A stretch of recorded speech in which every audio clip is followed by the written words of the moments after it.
Hello everyone, welcome to my channel Tanuja by studies. So बच्चों, कैसी चल रही है आप लोगों की पढ़ाई? ज़रूर से मुझे बताइए कमेंट में क्या क्या प्रॉब्लम आ रही है। That also please let me know, तभी मैं आपकी प्रॉब्लम को सॉर्ट आउट कर पाऊंगी। Almost whole syllabus we have uploaded in our channel. So आपको कभी भी कोई भी डाउट आता है, फटाक से उठाइए, प्लेलिस्ट को खोलिए और वहाँ पे आप जाकर देख सकते हैं। ठीक है, फिर भी कोई डाउट है कैसे प्लेलिस्ट सर्च करना है, अगर आपको वो नहीं मिल पा रहा है तो मुझे बताइए टेलीग्राम ग्रुप पे। I will guide you how to search particular chapter. Okay, right now today we have started the chapter 10 of class 12 which is what microbes in human welfare. इसके अलावा सारे चैप्टर्स प्लेलिस्ट उसकी upload हो चुकी है मेरे channel पे, तो आप उसको गो थ्रू कर सकते हैं। कोई भी डाउट आएगा तो वहाँ क्लियर कर सकते हैं। चलिए बात करते हैं। देखो, अभी तक हमने बात क्या करी है, माइक्रोब्स को हम क्या हमेशा बैड समझते हैं कि ये इन्फेक्शन कॉज करते हैं, ये डिजीज कॉज करते हैं, ये हमारे फूड आइटम को खराब कर देते हैं एंड ऑल दैट। तो ऑब्वियसली हमें पता है कि हम चारों तरफ से माइक्रोब से घिरे हुए हैं and continuously they are attacking on us, continuously they are attacking on our food and उसको मतलब रॉटिंग कंडीशन में ले आते हैं या ख़राब कर देते हैं। बट रुको, माइक्रोब्स इतने बुरे भी नहीं हैं, उनका पॉजिटिव एस्पेक्ट भी है। ठीक है, वो पॉजिटिव एस्पेक्ट भी रखते हैं और बहुत सारी चीज़ों में हमें यूज़ भी होते हैं। तो हमने अभी तक चैप्टर 8 में सारे डिजीज़ तो देख लिए, माइक्रोब्स के बैड इम्पैक्ट्स तो देख लिए। अब इस चैप्टर में हम माइक्रोब्स को ह्यूमन वेलफेयर में कहाँ कहाँ यूज़ कर रहे हैं वो वाली बातें देख रहे हैं। तो देखो, यहाँ पे 6 कैटेगरीज हैं जिसमें हमने माइक्रोब्स को देखा है कि वो यूज़ होते हैं। First is microbes use in household product. Yes, हम अपने घर में भी यूज़ करते हैं एंड एक्चुअली हम कभी रियलाइज़ ही नहीं करते हैं कि they are so much beneficial for us. Okay, second है इंडस्ट्रियल प्रोडक्ट्स बनाने में, इंडस्ट्रियल स्केल पे। थर्ड है सीवेज ट्रीटमेंट में, जितना भी a large amount of sewage is produce every day. ठीक है, अब उस सीवेज को भाई ट्रीट तो करना पड़ेगा ना, नहीं तो फिर वो सीवेज जितना कलेक्ट होता जाएगा तो it will create a huge problem. तो सीवेज ट्रीटमेंट में माइक्रोब्स यूज होते हैं। Next, it also help in production of various gases which are also use as a fuel की तरह यूज की जाती है। बाय कंट्रोल एजेंट भी होते हैं जो डिजीज को कंट्रोल करने में, बहुत सारी चीज़ों को कंट्रोल करने में यूज होते हैं। And they also act as a bio fertilizer, जो हमारी सॉइल में फर्टिलाइजर ऐड करते हैं और उनको और ज़्यादा यूजफुल बनाते हैं ताकि और अच्छा प्लांट का प्रोडक्ट बने, यील्ड हो सके। ठीक है, इस वाली वीडियो में हम बात करने वाले हैं first use, that is microbes in household product. हर किसी के पास हम अच्छे से बात करेंगे।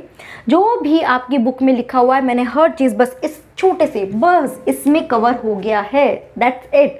तो इस वाले पॉइंट को, सिर्फ ये पॉइंट्स याद कर लोगे ना तो आपका 12th बोर्ड भी क्लियर है, आपका नीट का भी ये वाला पोर्शन एब्सोल्युटली क्लियर है। तो बात कर लेते हैं कहाँ कहाँ यूज़ होता है। The first is lactobacillus. अगर मैं आपको बताऊँ थोड़ा बहुत, ये कैसे होते हैं, रॉड शेप होते हैं। ओके, रॉड शेप होते हैं। एंड जो हम कर्ड खाते हैं, यस, जो हम कर्ड खाते हैं वो उसमें एक्चुअली लैक्टोबैसिलस ही प्रेजेंट होता है and they are good bacteria. हम गुड बैक्टीरिया को अपने बॉडी में डालते हैं और वो हमें हेल्प करते हैं और अच्छा डाइजेशन करने में। सो लैक्टोबैसिलस ये जनरली कर क्या रहा है, मिल्क को कर्ड में कन्वर्ट कर देता है। तो हमारी रात को आप देखते हो ना मम्मी लोगों को, वो क्या करती हैं, दूध में थोड़ा सा कर्ड डाल देती है।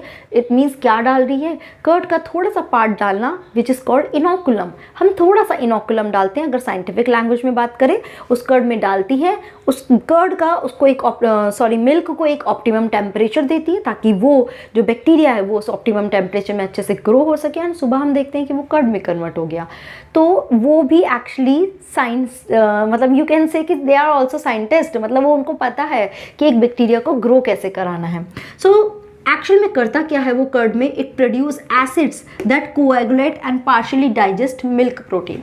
मिल्क का जो प्रोटीन होता है उसको थोड़ा सा डाइजेस्ट करता है और उनको कोएगुलेट करता है, जिसकी वजह से कर्ड हमारा पूरा जम जाता है। एक्चुअल में तो ये क्यों हमारे लिए ज़्यादा अच्छा है, क्योंकि विटामिन B12 की क्वांटिटी को बढ़ा देता है and vitamin B12 is required for our body and they are good for our body. ठीक है, पहला यूज़ क्लियर है। सेकेंड यूज़, आपने कभी भी देखा है डोसा खाया, डोसा तो ज़रूर से खाया होगा, इडली भी खाई होगी।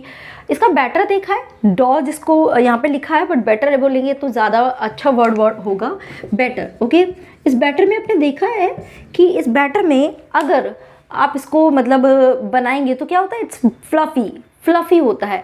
क्यों होता है, बिकॉज इसमें क्या होता है, इसमें जो फर्मेंटेशन होता है ईस्ट की वजह से, जिसकी वजह से large amount of CO2 produce होती है एंड CO2 की वजह से ये फ्लफ़ी होता है। तो इट्स ऑल्सो मतलब due to the action of microbes. Third आ जाते हैं, it is dough for bread. Bread आप देखते हो वो भी पूरा फ्लफी होती है, ठीक है। वहाँ पे भी जो ब्रेड का जो आटा लगाया जाता है जिसको हम डॉ बोलते हैं, उसमें कौन सी ईस्ट डाली जाती है? Bakers east. ईस्ट की बहुत सारी वेराइटीज़ है and east is useful for us. तो उसमें से बेकर ईस्ट जो है विच इज़ वॉट? सैक्रोमाइसिस सेरेविसाई। याद रखना है नाम, सैक्रोमाइसिस सेरेविसाई ईस्ट का साइंटिफिक नेम है। उसको डाला जाता है जिससे वो ब्रेड जो है वो फ्लफी हो जाती है एंड हमारे लिए यूज़फुल रहती है। टोडी, क्या आपने कभी अगर आप थोड़ा साउथ की तरफ जाओगे या फिर जहाँ भी आप पाम के ट्रीज़ देखोगे, वहाँ पाम के जो ये ट्रीज़ होते हैं ना, ये हमारे पूरे पाम के ट्रीज़, यहाँ पे आप देखोगे जगह जगह क्या होता है, ऐसे स्टेम पे कट लगा के और एक यहाँ पे कंटेनर को यहाँ इससे बांध देते हैं। तो क्या होता है, हम स्टेम की कट लगाते हैं, जैसे स्टेम में कट लगेगा क्या होगा, वहाँ से सेल सेप रिलीज होगा, मतलब कि उसके सेल के अंदर जितना भी लिक्विड मटीरियल है जो पूरा वाइटिश रहता है, ज़्यादातर वाइट मिल्क लाइक लगता है, वो रिलीज होगा। तो वो धीरे धीरे धीरे इसमें कलेक्ट, उसमें बांध के रख देते हैं कुछ दिनों के लिए, वो कंटेनर पूरा फुल हो जाता है एंड फिर उस सैप को लेकर उसका फर्मेंटेशन करते हैं एंड उससे भी अल्कोहलिक ड्रिंक बनाई जाती है and that alcoholic drink is called toddy. ठीक है, क्लियर है। नेक्स्ट चलते हैं, it also use to ferment the fish, soyabean, bamboo shoot.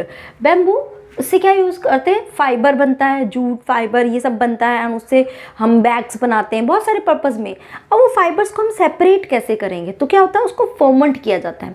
अगर फर्मेंट को सिंपल लैंग्वेज में समझना चाहते हो, इट्स लाइक सड़ना। तो फर्मेंट किया जाता है जिससे वो आपस में सेपरेट हो जाती है और उससे हमें फाइबर मिल जाता है। Next is for cheese production, उसमें है स्विस चीज़।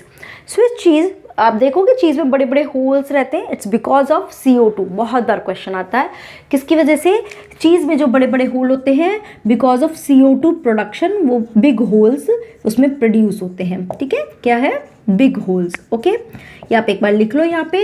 अब आपको ध्यान रखना है, स्विस चीज़ बनाया जाता है प्रोपियोनी बैक्टीरियम शर्मानी से एंड रॉकफोर्टाई चीज़ बनाया जाता है पेनिसिलियम रॉकफोर्टाई। अब कई बार आपको ना, आप सोचोगे भाई रॉकफोर्टाई लिखा आएगा ना तो मैं तो इससे समझ लूँगा, कई बार आपको रॉकफोर्टाई नहीं देते, सिर्फ पेनिसिलियम देते हैं। तो बच्चे आप लोगों को ध्यान रखना पड़ेगा, रॉकफोर्टाई चीज़ किससे, Penicillium roqueforti and Swiss cheese from Propionibacterium shermanii. ठीक है, so that's all about the use of microbes in household. Second video में हम बात करेंगे किसके बारे में, इंडस्ट्रियल प्रोडक्ट्स में कहाँ कहाँ यूज होता है। Till then, if you have any doubt, please tell me or please put your query in the comment box. Thank you so much guys for watching this video. Bye bye, take care.